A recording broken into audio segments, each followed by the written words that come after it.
You're kneeling in sand. Your knees burn. The iron collar around your neck is so tight you can barely swallow. The chain connects you to 11 other women. We know about the European slave trade. Let's get into the Arab slave trade. They said it was worse than the European slave trade, but they don't talk about it. Let's see what these Arabs was doing to these sisters. That some of them now are Muslims, carved up in a religion that enslaved them. Let's go. You can hear them breathing, some crying, one praying in a language you don't recognize. A man's shadow blocks the sun, relief from the heat for half a second. Then hands grab your jaw, force your mouth open, fingers press against your teeth, your gums, the back of your throat. You gag. He doesn't stop. He checks your tongue for disease, examines your eyes, pulls down your lip like you're a horse at auction, because that's exactly what you are now. 12 days ago, you were the daughter of a village chief in the Sahel. 12 days ago, you had a mother who called your name every morning. She's dead now. You watched it happen, and you kept walking because the men with swords made it clear. Stop moving, join her. In Arabic, they have a word for what you've become. Jariya. It means slave girl. But that translation is too clean, too soft.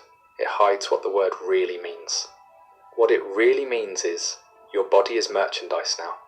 Your future is whatever a buyer decides to do with it. Your past no longer exists. The man examining you steps back, nods to another man holding a leather pouch. Coins change hands.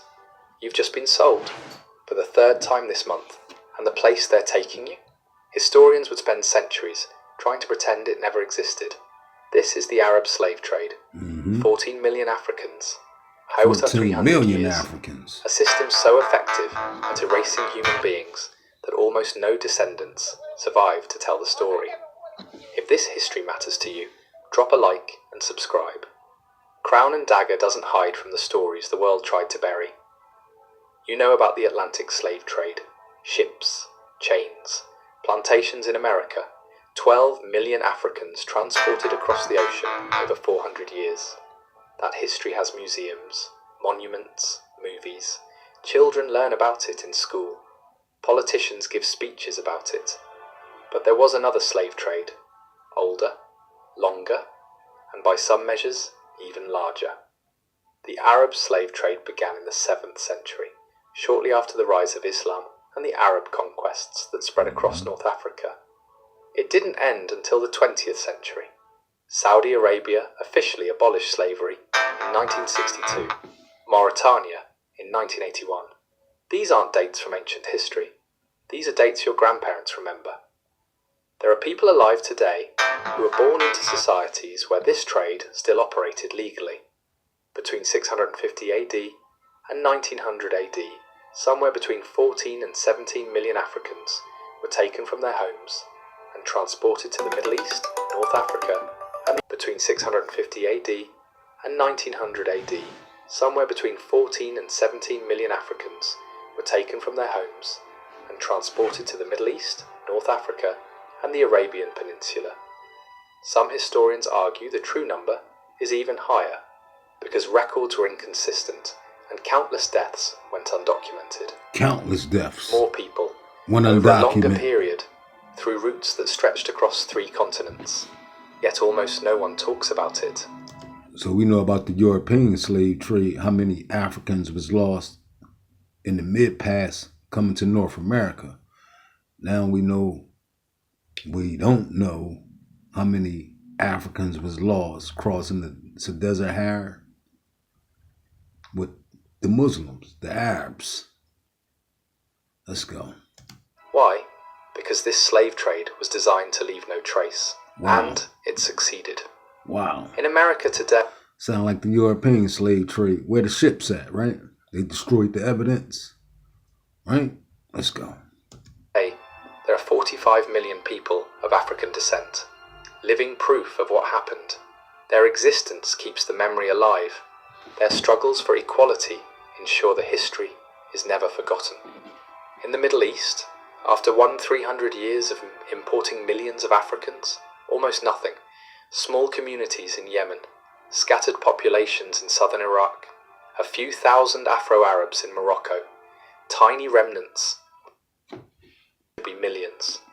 Where did 14 million people go? The answer is the darkest part of this story.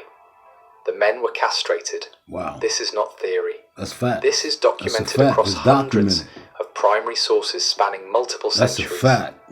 Arab slave traders systematically castrated African males at rates Because they didn't want them, when they leave out, they didn't want the males to be around their wives and kids, thinking they was going to rape the wife and the kids, so they castrated all the men, as you can see. Rates between 80 and 90% of the men was castrated. It's the Islam slave trade we on, y'all. It's not the European slave trade. It's the Islam slave trade. So I asked the question, are you a Muslim?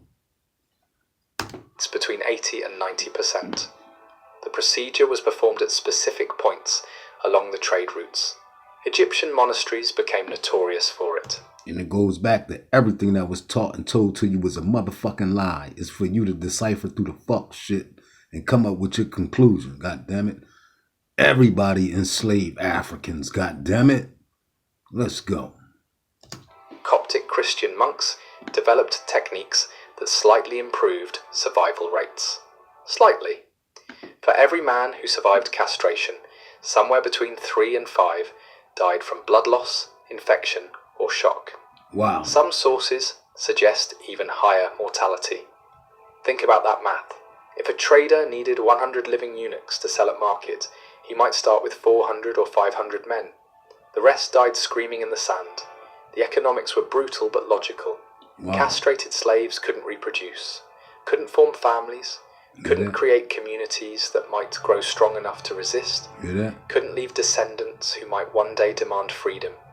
They worked, they aged, they died, and they were replaced with fresh captives from the next raid. Generation after generation, for 1,300 years. But the women served a different function entirely. They were kept intact, kept fertile, kept specifically because of what their bodies could produce. And what happened to them is a story that historical records tell only in careful euphemisms, in silences between words, in details that writers of the time considered too indelicate to describe directly. The machine required constant feeding. Arab merchants weren't raiders themselves. They were businessmen operating sophisticated commercial networks that spanned continents. They didn't attack villages personally. Instead, they created economic systems that incentivized Africans to capture and sell each other. Mm-hmm. Guns flowed into the continent. European firearms traded through Arab middlemen. See that? Textiles, luxury European goods, work with the Arabs. salt, God damn which it. was precious in sub-Saharan regions. See that, yeah. And in exchange for these goods, human beings. Look at this shit, yeah. The kingdom of Dahomey, what is now Benin, became one of the major suppliers. The kingdom's economy grew dependent on annual slave raids against neighbouring peoples. The Sultanate of Zanzibar controlled the East African trade routes. The Funj Sultanate of Sudan dominated the Nile corridor. Various Tuareg groups controlled trans-Saharan routes. Wow, man. African kingdoms waged war on their neighbours, not for territory, but for human merchandise. Wow. Captured survivors were marched to collection points and sold to Arab traders. The cycle fed itself endlessly. More guns meant more successful raids. More raids meant more captives. More captives meant more purchasing power. More purchasing power meant more guns. A machine that fed on human misery and grew stronger with every life it consumed. Villages were attacked at dawn when resistance was weakest. Warriors surrounded settlements while people slept.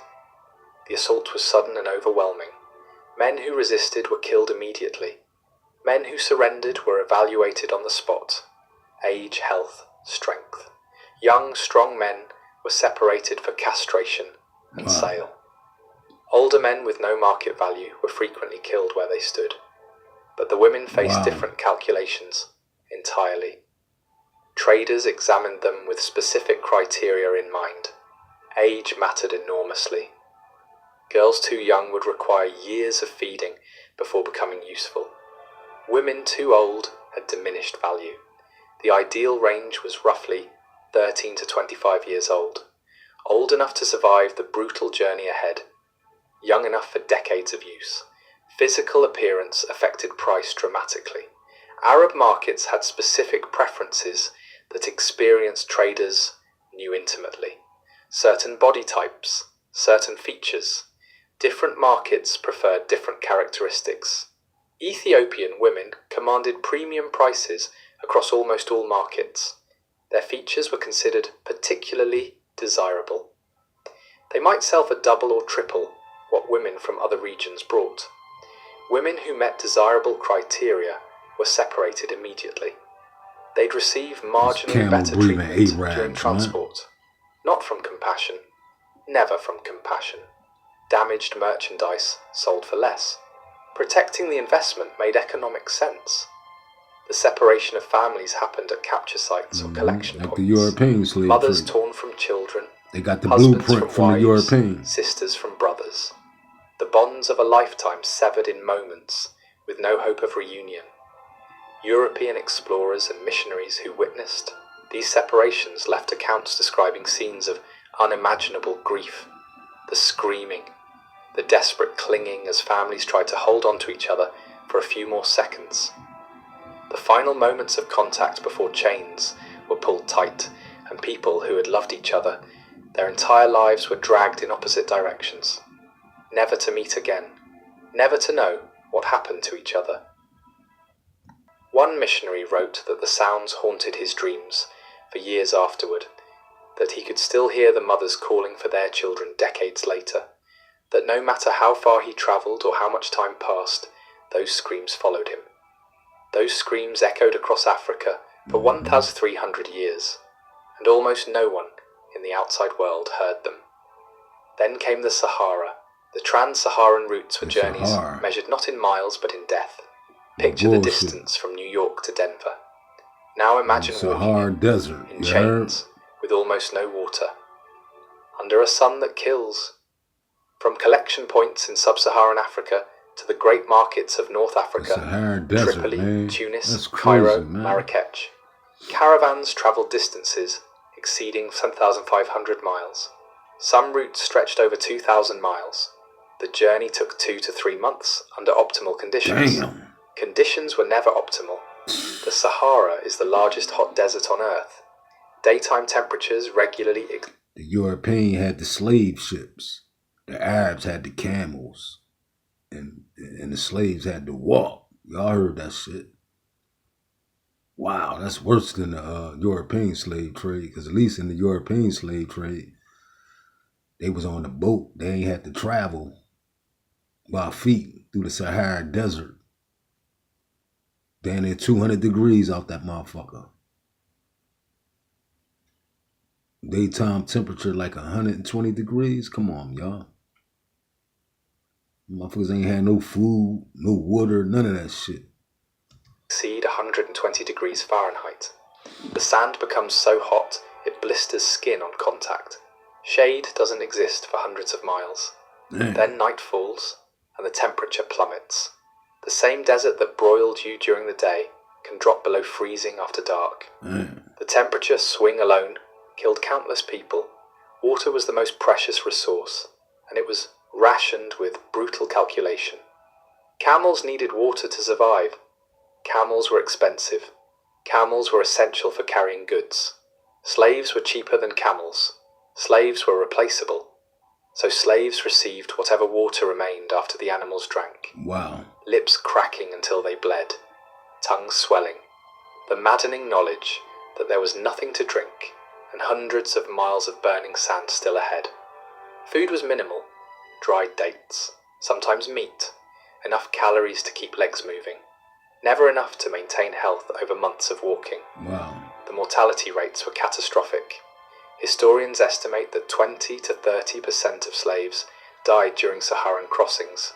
Some caravans lost half their human cargo. There are accounts of caravans arriving with more than 60% losses. Those who collapsed were left where they fell. Stopping to bury bodies would slow the caravan. Stopping to help the dying might mean losing the living. The economics didn't support compassion. People were abandoned alive, too weak to walk further. left sitting in the sand as the caravan moved on, waiting to die, so the routes became marked by bones. Heinrich Barth, a German explorer who crossed the Sahara in the 1850s, documented what he witnessed. The road was literally strewn with Aorni skeletons. Wow. In some valleys, the bones were so numerous that one could hardly avoid stepping on them. Skulls bleached white by the sun, rib cages half buried in drifting sand. These weren't ancient remains, they were recent, fresh additions to trails that had been accumulating bodies for over 1,000 years. René Caillier documented similar horrors on western routes. He described valleys that appeared white from a distance, not from sand but from accumulated bones. Wow. Gustav Nachtigall wrote of passing through regions where skulls and bones gave the sand an almost pavement-like quality underfoot.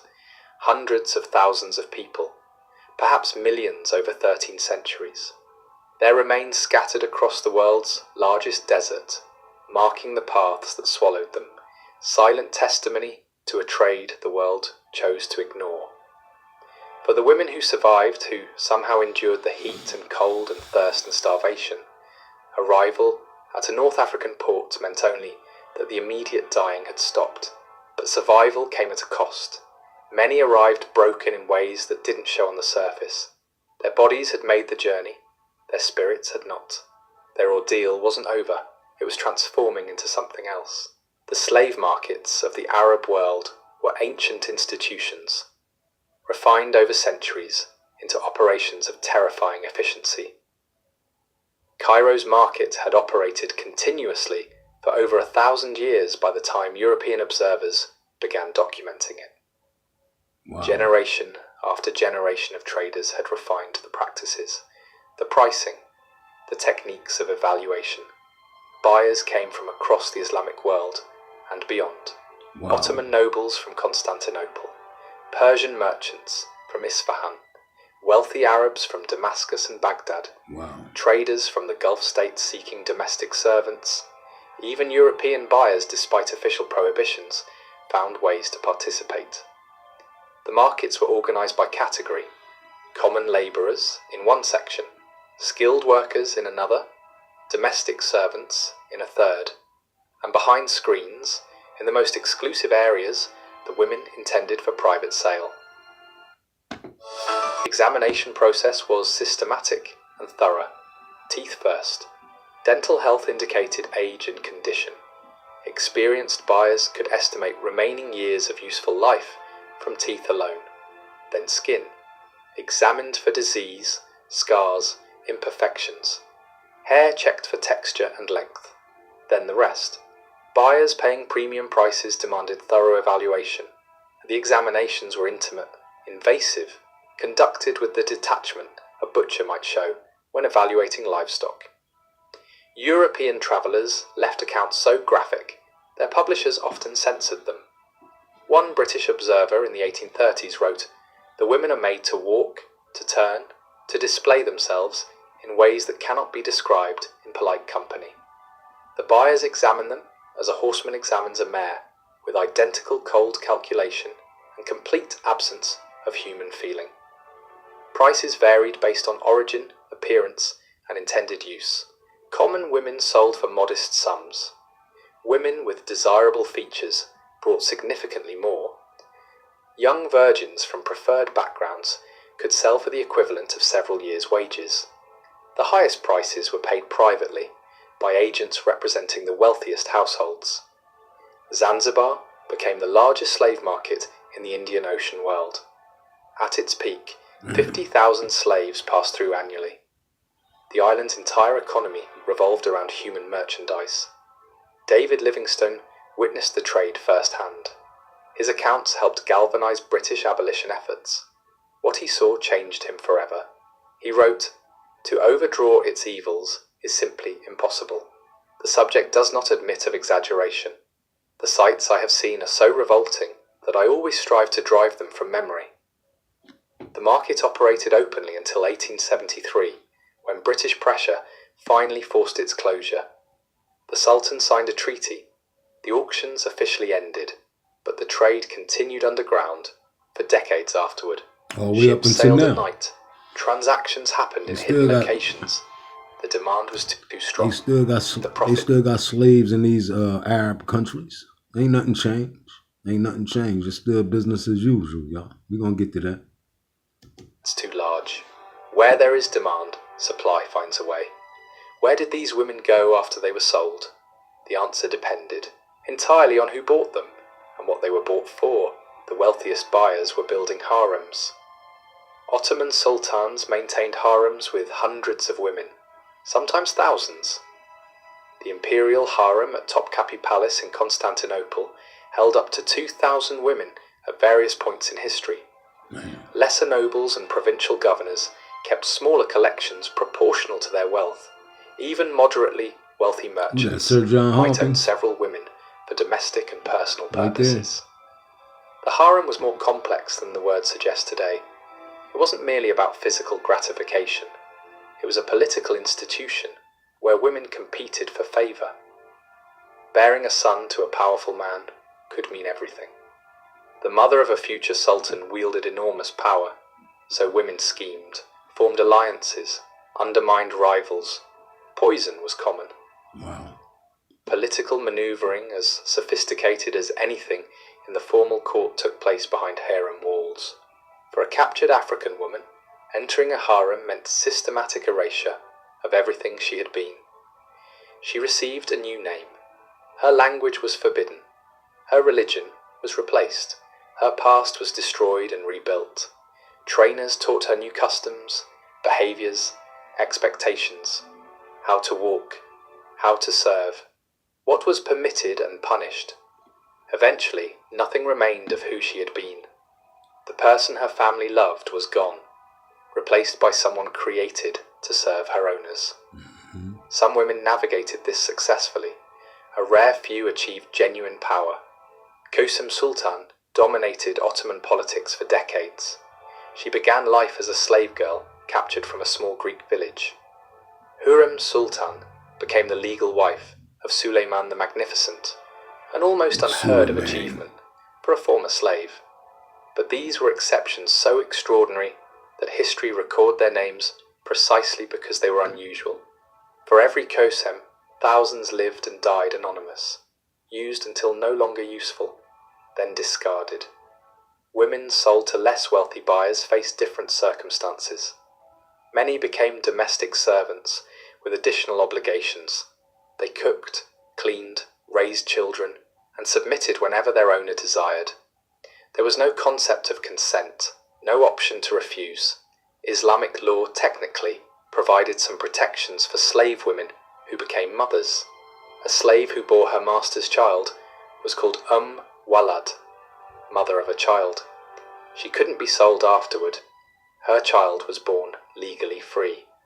When her master died, she would gain her freedom. But these protections required enforcement. Reality was inconsistent, and protections only applied after pregnancy. Before that, she was property. Children born from these unions were legally free, often acknowledged. Some achieved prominence. Multiple sultans were sons of slave mothers, but the mothers remained slaves unless explicitly freed. Whatever intimacy occurred was compelled, not chosen. Over generations, these children married into Arab populations. Their features blended, their African heritage diluted with each new generation until it became invisible, until it vanished completely. This was the final erasure, not just of individuals, but of their descendants, not just of lives, but of any evidence those lives had ever existed. The final erasure, not just of individuals, but of their descendants, until no trace remained. If you're still here, hit subscribe. This story isn't over. The Arab slave trade didn't end with a dramatic abolition. There was no Emancipation Proclamation, Facts. no civil war fought over it, no moment when the world rose up and declared it finished. Instead, it faded, slowly, reluctantly, under external pressure rather than internal moral awakening. British naval power gradually closed East African routes in the late 1800s. The Royal Navy actively hunted slave ships. colonial administrations suppressed trans-Saharan trade as European powers carved up Africa. International pressure forced formal abolitions throughout the 20th century. But the legacy isn't monuments or memorials. The legacy is absence. In the Middle East today, there are virtually no descendants of the 14 million taken there. The men were castrated. The women's children were absorbed into Arab populations, their heritage diluted until it disappeared. The victims vanished so completely that most people don't know they existed. No movies have been made about them. No holidays commemorate their suffering. No politicians give speeches in their memory. In 2020, archaeologists in Libya discovered a mass grave. Hundreds of remains. Analysis revealed they were sub-Saharan Africans who died in the 18th or 19th century. Almost certainly slaves who never finished the crossing, who collapsed and were left behind while the caravan moved on. They had no names in any record. No descendants to claim them. No one anywhere in the world who remembered they had ever lived. Wow. No grave markers, no memorials, no one to mourn them. Just bones in the desert, silent evidence of a tragedy the world chose to forget. The Atlantic slave trade left 45 million descendants who ensure history is never forgotten. The Arab slave trade left silence, nothing but silence. 14 million people, erased so completely that we don't have their names. Wow. The woman in the market, the one whose teeth were examined, whose body was evaluated, whose humanity was stripped away one inspection at a time. We will never know what she was called before they took her name. The name her mother gave her. Right. The name her village knew her by. She might have ended up in a Cairo harem, competing with dozens of other women for scraps of attention from a man who owned her. She might have ended up in a Baghdad household, cooking and cleaning and submitting whenever called. She might have ended up in a palace in Istanbul, forgotten in a corner when her youth faded. She might have borne children who never learned her original language, who never heard her songs, who never knew her stories or where she came from. Right. She might have died in the desert, her bones joining millions of others, marking the roots that civilization has tried to forget. What we know is that she existed. She suffered. She endured things that no human being should ever endure. And for 300 years, millions like her fed a machine designed to consume them completely. Mm-hmm. The Atlantic slave trade has monuments, museums, memorials, Facts. days of remembrance. This history has sand covering bones that no one will ever identify. Remember her. It's fucked up, man. Not as a number, not as a statistic. Remember her as someone's daughter. Right. Someone who laughed once. Someone who had a name before they erased it. That's the only memorial these 14 million will ever receive. We're going to study this together. God damn it. Slavery is formally abolished in all Arab countries, in which most countries banned the practice in the mid-20th centuries. However, modern forms of slavery, such as human trafficking and forced labor, remain throughout the region, particularly within the Gulf states, Jordan and Libya. Modern slavery in the Arab states, an estimate 1.7 million people are living in a modern slavery in the Arab states region on any given day in 2021. The most common forms are labor trafficking, sex trafficking, and domestic. Wow. For modern slavery conditions in the Gulf states and the scholarships in which human rights nations have widely criticized. As a form of modern-day slavery, the legal framework ties migrant workers to a who has control over their employment and legal status, including their ability to change jobs or leave the country. Forced labor, migrant workers who make up a large portion of the workforce in the Gulf countries are especially. Alright, y'all, that was just a little. Let me see some images.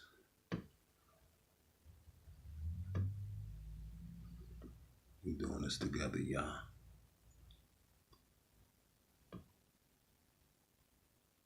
Man, the video here, y'all. Alright? Running out of time. I just wanted to walk y'all through this shit. I guess I'll see you at the Masjid Friday. Huh? Salute.